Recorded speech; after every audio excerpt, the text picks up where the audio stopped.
Focus Επιχειρήν, κάθε Κυριακή στις 2 το μεσημέρι. Αστέριος Κουκουλάς, Στεφανία Ευσταθίου.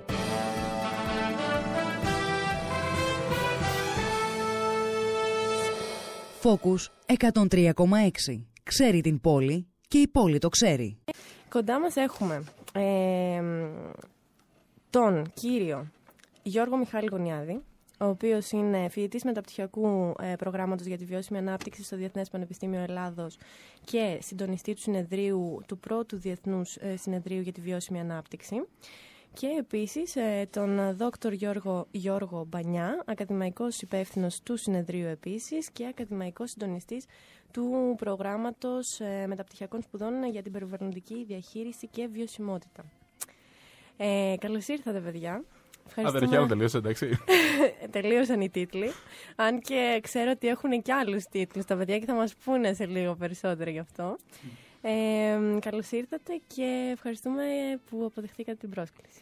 Καλησπέρα σας. Εμείς ευχαριστούμε για την ευγενική φιλοξενία στην όμορφη παρέα σας. Γιώργο, νομίζω θα πρέπει να ξεκινήσεις εσύ ως ο καθήλυνα αρμόδιος, ως συντονιστής του συνεδρίου. Βεβαίως. Αρχικά να πούμε λίγο για την βιώσιμη ανάπτυξη και για το πώς ξεκίνησε όλο αυτό το εγχείρημα με το συνέδριο. Καλησπέρα και από μένα. Θα πω εγώ για τη βιώσιμη ανάπτυξη και θα πει ο κύριος Μπανιάς για το πώς ξεκίνησε, γιατί έχει ένα μέρος σε αυτό. Ωραία. Για να τσεκάρουμε και αν ήταν πολύ καλός φοιτητής, όπως αποδεικνύουν και οι βαθμοί του, έτσι. Θες και την ορκομοσία του στο μεταπτυχιακό. Συγχαρητήρια κιόλας. Ευχαριστώ. Λοιπόν, αρχικά για τη βιώσιμη ανάπτυξη, ας πούμε. Η βιώσιμη ανάπτυξη, έτσι όπως την δίνει η Επιτροπή Brundtland σαν ορισμός, είναι η ανάπτυξη η οποία καλύπτει τις ανάγκες του παρόντος χωρίς να θέτει σε κίνδυνο την κάλυψη των αναγκών των μελλοντικών γενεών. Στην ουσία μιλάμε για μια ορθή διαχείριση πόρων κτλ. Mm-hmm. Είναι ένα πολυσύνθετος ορισμός, όπου στην ουσία το συνέδριο γίνεται για αυτό το πράγμα, για να μπορέσουμε λίγο να δώσουμε στον κόσμο να καταλάβουν τι είναι η βιώσιμη ανάπτυξη. Γιατί οι περισσότεροι έχουμε μια άποψη ότι αφορά μόνο είτε την κοινωνία, είτε την οικονομία, είτε την κοινωνία, είτε το περιβάλλον. Ενώ δεν είναι αυτό. Αφορά και τα τρία σκέλη σε ίσο βαθμό. Μάλιστα. Και είναι το πρώτο του είδους του, έχουμε μάθει. Και σε διεθνές επίπεδο. Σε διεθνές επίπεδο δεν μπορώ να πω με σιγουριά, αλλά στην Ελλάδα έχουν γίνει διάφορες κινήσεις, αλλά ήταν επιμέρους. Δηλαδή ήταν βιώσιμη ανάπτυξη και κάτι άλλο. Ας πούμε, κλιματική αλλαγή. Αυτό είναι το πρώτο που γίνεται από το πανεπιστήμιό μας και μιλάει γενικότερα για τη βιώσιμη ανάπτυξη. Είναι ένα εισαγωγικό στην ουσία. Για άλλους, ο σκοπός είναι να δώσουμε στον κύριο της Θεσσαλονίκης και όσοι θα μας παρακολουθήσουν live streaming να καταλάβουν τι εστί η βιώσιμη ανάπτυξη. Πάρα πολύ ωραία. Και γιατί είναι σημαντική. Και πώς ξεκίνησαν όλα για το συνέδριο? Μήπως θα μπορούσε ο κύριος ακαδημαϊκός υπεύθυνος να μας πει αυτό? Το Διεθνές Πανεπιστήμιο της Ελλάδος, μεταξύ άλλων δραστηριοτήτων για τη διευκόλυνση πολλών φοιτητών, λοιπόν, έχει στο πρόγραμμα των υποτροφιών του, έχει και ένα πεδίο των ανταποδοτικών υποτροφιών. Πριν 1,5 περίπου χρόνο κλήθηκα να έχω μια ιδέα για ανταποδοτική υποτροφία ενός φοιτητή μας, όπου δημιουργήσαμε μια υποτροφία με τίτλο «Φοιτητές για την ανάδειξη της βιωσιμότητας». Η ομάδα ονομάστηκε Sustainability Students, ή Students for Sustainability ακόμα πιο σωστά, συγγνώμη. Και συμμετείχαν 3 φοιτητές αυτό, ένας εκ των οποίων ήταν ο Γιώργος Γωνιάδης. Με βάση συγκεκριμένα κριτήρια κοινωνικά επιδόσεων στα μαθήματα του μεταπτυχιακού, επιλέχθηκε εν τέλει ο Γιώργος Γωνιάδης. Πάνω σε αυτό θα ήθελα να τον ευχαριστήσω, γιατί προς τιμήν του και των υπολείπων 2 παιδιών που θα σας αναφέρουμε στην πορεία, αποφασίσανε να μοιραστούν, ας πούμε, την υποτροφία αυτή, και προς τιμήν τους ξεκίνησαν την προσπάθεια της διοργάνωσης συγκεκριμένου συνεδρίου. Πάρα πολύ ωραία. Όπως ακριβώς είπε ο κύριος Μπανιάς, η πρόταση ήταν να κάνουμε το Students for Sustainability. Απλά εμείς οι 3 καθίσαμε και είπαμε ότι από τη στιγμή που θα δουλέψουμε, ας κάνουμε κάτι το οποίο θα έχει αντίκτυπο, να μην κάνουμε απλά κάποια events, μικρο-events κτλ. Και αφιερώσαμε όλο μας τον χρόνο, στην ουσία, από τον Ιούνιο μέχρι και τώρα, μαζί με μια άλλη ομάδα ατόμων. Απλά εμείς οι 3 ήμασταν οι συντονιστές. για να μπορέσουμε να κάνουμε ένα μεγάλο event στην πόλη. Για να μπορέσουμε στην ουσία να ευαισθητοποιήσουμε και να ταρακουνήσουμε λίγο. Και νομίζω το καταφέρατε κιόλας. Δηλαδή, βλέπω πάρα πολύ κινητικότητα στο όλο εγχείρημα. Και έχω δει ότι έχετε και μια σελίδα στο Facebook. Θα το αναφέρουμε και στο τέλος, βέβαια, αυτά. Αλλά έχετε μια σελίδα στο Facebook, έχετε και website. Ναι, το Πανεπιστήμιο μας έδωσε το website τους, όπου εκεί έχτισε το IT του Πανεπιστημίου τη σελίδα μας και εμείς το εμπλουτίζουμε με πληροφορίες. Ωραία. Υπάρχουν άλλοι φορείς που εμπλέκονται μέσα σε αυτό το συνέδριο και ποιοι ομιλητές θα παρουσιάσουν, θέλω να μου πείτε. Οι συνεργάτες μας είναι αρχικά το Friedrich Ebert Stiftung της Αθήνας, που είναι γερμανικό Ινστιτούτο. Ναι. Μας βοήθησε πάρα πολύ. Είναι το Mail Events, όπου μας βοήθησαν πάρα πολύ στο στήσιμο του συνεδρίου όσον αφορά αεροπορικά, διαμονή κτλ. Η παράλλαξη, η οποία μας βοηθάει στο επικοινωνιακό. Τα πολυτεχνικά νέα επίσης. Και έχουμε και την κοινοφιλή επιχείρηση του Δήμου Θεσσαλονίκης, η οποία ήταν αρρωγός σε όλες τις προσπάθειές μας. Πάρα πολύ ωραία. Αν θέλετε να αναφέρω και τους χορηγούς. Ναι, φυσικά. Ο μέγας χορηγός μας είναι η ΕΤΒΑ, όπου μας έλυσε τα χέρια με την πολύτιμη βοήθειά τους. Έχουμε την ΕΠΑ, την Αλουμίλ, την Isomat, το Met Hotel και το Park Hotel. Πάρα πολύ ωραία. Και όλοι. Και μεγάλες επιχειρήσεις. Ναι, και τους πήραμε με γνώμονα να ασχολούνται σε θέματα βιώσιμης ανάπτυξης, δηλαδή να έχουν ένα ενδιαφέρον και ένα κίνητρο στην πρόθεση της βιώσιμης ανάπτυξης. Όλες αυτές οι εταιρείες έχουν ενσωματώσει στη λειτουργική τους διαδικασία πρότυπες και καινοτόμες τεχνικές περιβαλλοντικής διαχείρισης, τέλος πάντων. Οπότε είναι και ένα κομμάτι στην επόμενη ερώτηση που ήθελα να κάνω εγώ, ότι ποια είναι η σχέση της Ελλάδας και ειδικότερα της Θεσσαλονίκης με τη βιώσιμη ανάπτυξη? Πολύ ωραίο ερώτημα. Δυστυχώς στην Ελλάδα κάνουμε πολύ αργά βήματα προς την κατεύθυνση της υιοθέτησης των αρχών που επιτάσσει η βιώσιμη ανάπτυξη, δηλαδή να εμπλέξουμε και τους τρεις πυλώνες για οποιαδήποτε ανθρώπινη δραστηριότητα, και της περιβαλλοντικής και της κοινωνικής και της οικονομικής βιωσιμότητας. Σιγά σιγά, δειλά-δειλά, όλο και παραπάνω οι μεγάλες κυρίως κατά βάση επιχειρήσεις έχουν ενσωματώσει κάποιες πρακτικές προς αυτή την κατεύθυνση. Μερικές από αυτές αναφέραμε στους χορηγούς. Μπορώ να σας αναφέρω ένα χαρακτηριστικό παράδειγμα που δεν εντάσσεται στους χορηγούς μας, αλλά θα ήταν καλό και έξυπνο παράδειγμα. Το ξενοδοχείο στην Πύλο της Πελοποννήσου, δεν έχει σημασία αν δεν θυμάσαι το όνομα. Ναι, οπότε που έχει ενσωματώσει. Θα το ανεβάσουμε και όλα στην σελίδα μας. Οπότε είναι πάρα πολλά, νομίζω, για να τα θυμάστε όλα. Έτσι, έχετε ακριβώς μια ολόκληρη λίστα με χορηγούς και επίσης να αναφέρουμε λίγο και τους ομιλητές που ξεχάσαμε πριν. Βεβαίως. Ο πρώτος ομιλητής είναι ο κύριος Φραντς Γιόζεφ Ράντερμάχερ, ο οποίος είναι Γερμανός μαθηματικός και οικονομολόγος. Είναι καθηγητής οικονομικών στο Πανεπιστήμιο της Ούλμ. Είναι μια φοβερή φυσιογνωμία. Είχα την τύχη να τον έχω και καθηγητή. Ήταν από τους συνιδρυτές του Global Marshall Plan, οι οποίοι αγωνίζονται για μια πολιτική κατευθυνόμενη προς τη βιώσιμη ανάπτυξη. Και γενικότερα έχει προτείνει διάφορα πράγματα για την οικοανάπτυξη, σοσιοοικονομική ανάπτυξη. Ο επόμενος, αυτός θα μας μιλήσει, θα μας εισάγει στην ουσία στη βιώσιμη ανάπτυξη. Τι εστί, πώς ξεκίνησε κτλ. Ναι. Ο δεύτερος ομιλητής είναι ο κύριος ο καθηγητής Βάντεν Χουτ, είναι από την Ολλανδία και θα μιλήσει για την ποιότητα του αέρα και την ποιότητα της ζωής. Ξέρουμε πολύ καλά στη Θεσσαλονίκη ότι έχουμε ένα πολύ μεγάλο πρόβλημα με την ποιότητα του αέρα. Ναι. Ο τρίτος ομιλητής είναι ο κύριος Γεώργιος Δρακόπουλος, ο οποίος είναι ειδικός σύμβουλος του Γενικού Γραμματέα στον Παγκόσμιο Οργανισμό Τουρισμού. Θα μας μιλήσει για βιώσιμη ανάπτυξη και τουρισμό. Ο τέταρτος ομιλητής είναι ο κύριος Χρήστος Βλαχοκώστας, ο οποίος είναι ο επικεφαλής των νέων επιστημών του EcoCity και θα μας μιλήσει για active citizenship, κοινωνική δραστηριοποίηση. Ενεργός πολίτης και ακριβώς. Μετά έχουμε την κυρία Ζωή Καντουνάτου, η οποία θα έρθει από το Εδιμβούργο και θα μας μιλήσει για τη βιώσιμη ανάπτυξη και την ανεργία. Η κυρία Καντουνάτου είναι στο Power of Youth, είναι ένας μη κυβερνητικός οργανισμός στο Εδιμβούργο.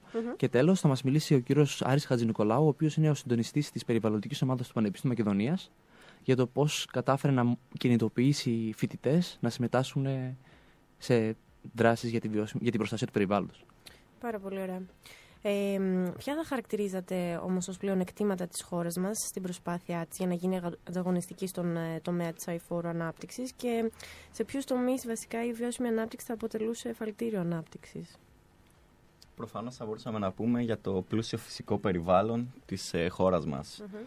Με κατάλληλη αξιοποίηση και μεγιστοποίηση αξιοποίησης των ανανεώσιμων πηγών ενέργειας που έχουμε σε μεγάλο βαθμό στη χώρα μας, θα μπορούσαμε προφανώς να εντάξουμε την αηφόρα ανάπτυξη σε όλες τις επιχειρηματικές μας δραστηριότητες και να είναι το βασικότερο εμφαλτήριο ανάπτυξης.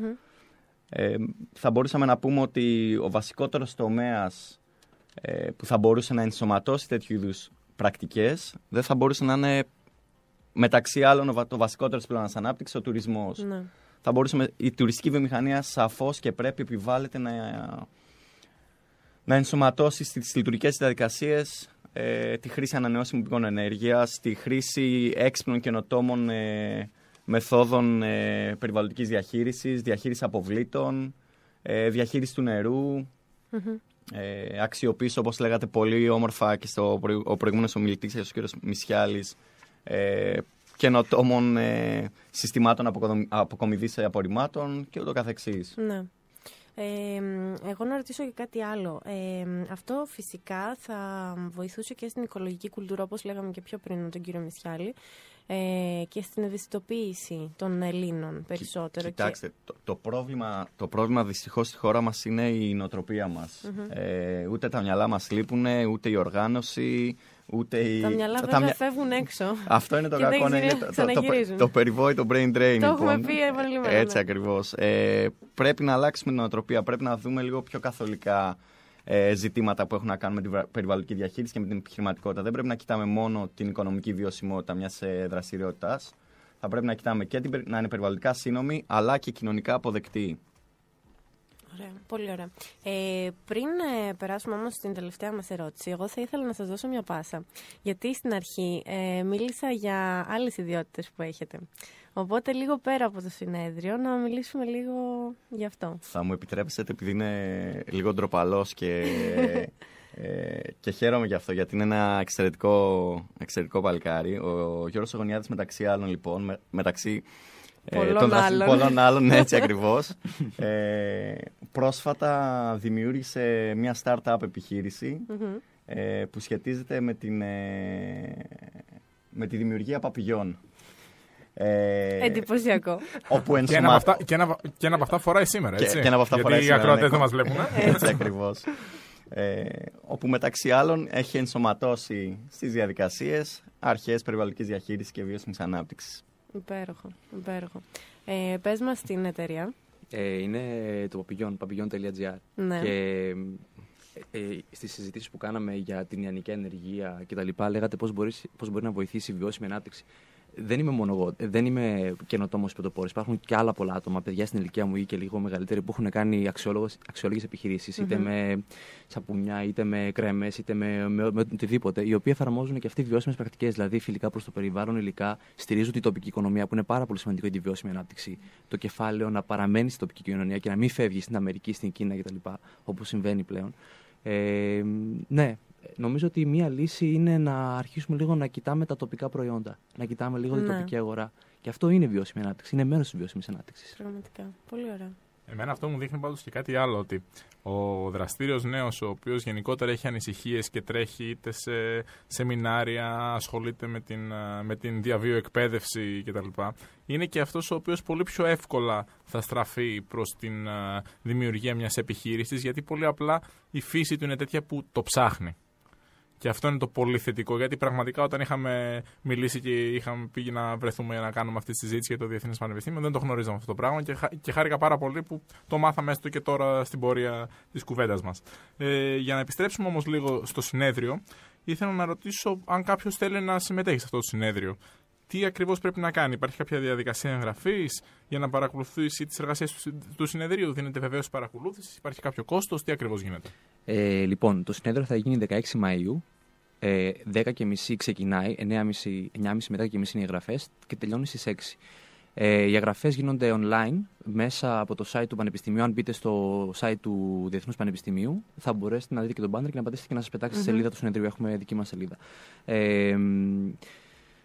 Αυτή είναι η διαδικασία εγγραφής. Προς στιγμή νομίζω έχουν μείνει ελάχιστες θέσεις. Επομένως, έχουμε μία λίστα για runner-ups. Δηλαδή, όσοι ακυρώσουν θα το δώσουμε. Γιατί σκοπός μας θέλουμε να αποφύγουμε το φαινόμενο της ίδιας καρέκλας. Γιατί συνήθως υπάρχουν πολλοί που σε τέτοια συνέδρια δηλώνουν συμμετοχή και δεν εμφανίζονται εν τέλει για διάφορους λόγους. Ειδικά όταν δεν έχει κόστος, είναι το μόνο εύκολο πράγμα. Ακριβώς. Το βράδυ βλέπεις ένα συνέδριο, λες τι ωραίο, το βάζω και μετά ξεχνάς να πας. Ευτυχώς το Πανεπιστήμιο και οι καθηγητές μας βοήθησαν πάρα πολύ να μπορέσουμε να βρούμε χορηγούς και να το κάνουμε δωρεάν. Δηλαδή, ένα τέτοιο συνέδριο με τέτοιους ομιλητές και τα λοιπά να γίνει δωρεάν ήταν πάρα πολύ δύσκολο και ήταν το challenge, η πρόκληση για μας και τον κύριο Μπανιά, όταν είπαμε ότι θα κάνουμε ένα συνέδριο, αλλά δεν θα ακουμπήσουμε δημόσιο χρήμα.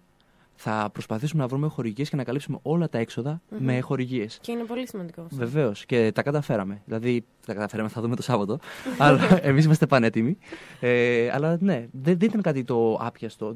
Δεν ξοδέψαμε σχεδόν τίποτα στην ουσία. Δεν αγγίξαμε καθόλου το δημόσιο χρήμα. Ναι. Που ήταν πολύ σημαντικό για εμάς, ηθικά τουλάχιστον. Ναι. Πάρα πολύ σημαντικό, γιατί έτσι ουσιαστικά εκδηλώνεται και η ιδιωτική πρωτοβουλία. Ακριβώς. Όσον αφορά τις βεβαιώσεις παρακολούθησης, το σκεπτικό μας δεν ήταν να δώσουμε βεβαιώσεις παρακολούθησης, αλλά λόγω του ότι κάποιοι φοιτητές ζήτησαν, είπαμε δεν έχουμε θέμα, θα δώσουμε. Απλά δεν θέλουμε να έρθουν για τη βεβαίωση παρακολούθηση, θέλουμε να έρθουμε για να καταλάβουν τι είναι η βιώσιμη ανάπτυξη και να μεταλαμπαδεύσουν στην ουσία τη γνώση στον περίγυρό τους. Γιατί αυτός είναι ο σκοπός μας, να μάθει ο κόσμος τι είναι η βιώσιμη ανάπτυξη. Πάρα πολύ ωραία. Και ένα τελευταίο σχόλιο από τον Δόκτωρ Μπανιά. Δεν θα ήθελα να φύγουμε από τη σημερινή εκπομπή και να μην αναφέρουμε και τα υπόλοιπα παιδιά από την Οργανωτική Επιτροπή. Φυσικά. Μαζί με τον Γιώργο το Γωνιάδη, ο οποίος είναι ο συντονιστής, ήταν η Χαρούλα Ημέλιου και ο Κωνσταντίνος Καρανικόλας, ήταν οι άλλοι δύο φοιτητές που είχαν αιτηθεί για την ανταποδοτική υποτροφία και προς τιμήν τους. Έχουν αφιερώσει πάρα πολύ χρόνο για τη διοργάνωση του συγκεκριμένου συνεδρίου, οι οποίοι είναι συμφοιτητές του Γιώργου του Γωνιάδη. Ο Νίκος Ομανές, ο οποίος είναι φοιτητής του μεταπτυχιακού την πρώτη χρονιά που έτρεξε. Ο Μελικόκης ο Αλέξανδρος αντίστοιχα. Η Λαμπρίδη Μαρία και η Λαμπρινάκη Βικτόρια, η οποία τα δύο κορίτσια είναι στο φετινό intake του μεταπτυχιακού που τρέχουμε. Και είναι η Σαουρίδου Σοφία, ο Πατακάκης ο Κωνσταντίνος και η Θάλια Ιρίζου. Πολύ ωραίο. Να κλέψω. Ευχαριστούμε πάρα πολύ. Τα συγχαρητήρια αξίζουν κατά βάση τα παιδιά. Έχουν αφιερώσει πάρα πολύ χρόνο πάνω σε αυτό. Ας μου επιτραπεί ένα λεπτό παραπάνω να αναφέρω ότι μιας και μιλάμε για περιβάλλον. Στις 5 Ιουνίου, στην Παγκόσμια Μέρα Περιβάλλοντος, το Τεχνικό Επιμελητήριο Ελλάδος, το Τμήμα Κεντρικής Μακεδονίας, στα πλαίσια εορτασμού της Παγκόσμιας ημέρας, διοργανώνει συγκεκριμένες δράσεις προς την κατεύθυνση της περιβαλλοντικής εκπαίδευσης μαθητών δημοτικού. Έναντι του κτηρίου του Τεχνικού Επιμελητηρίου θα γίνουν κάποιες δράσεις ανακύκλωση χαρτιού και ανάπτυξη περιβαλλοντικών μηνυμάτων από τους μαθητές δημοτικού. Και εκείνη τη μέρα το βράδυ έχουμε σκοπό, είμαστε στα Σκαριά, να διοργανώσουμε μια συναυλία με διάφορα περιβαλλοντικά μηνύματα. Πάρα πολύ ωραία. Αυτά. Πολύ ωραία κίνηση και θα επανέλθουμε σε αυτήν όταν θα έρχεται και ο καιρός. Σας το υποσχόμαστε. Μέχρι τότε ευχόμαστε καλή επιτυχία στο συνέδριο. Βεβαίως. Και σε όλες τις άλλες δραστηριότητες επιχειρηματικές και όχι. Πάμε σε ένα γρήγορο τραγουδάκι και επιστρέφουμε για την αποφώνηση. Focus Επιχειρήν. Κάθε Κυριακή στις 2 το μεσημέρι. Αστέριος Κουκουλάς, Στεφανία Ευσταθίου.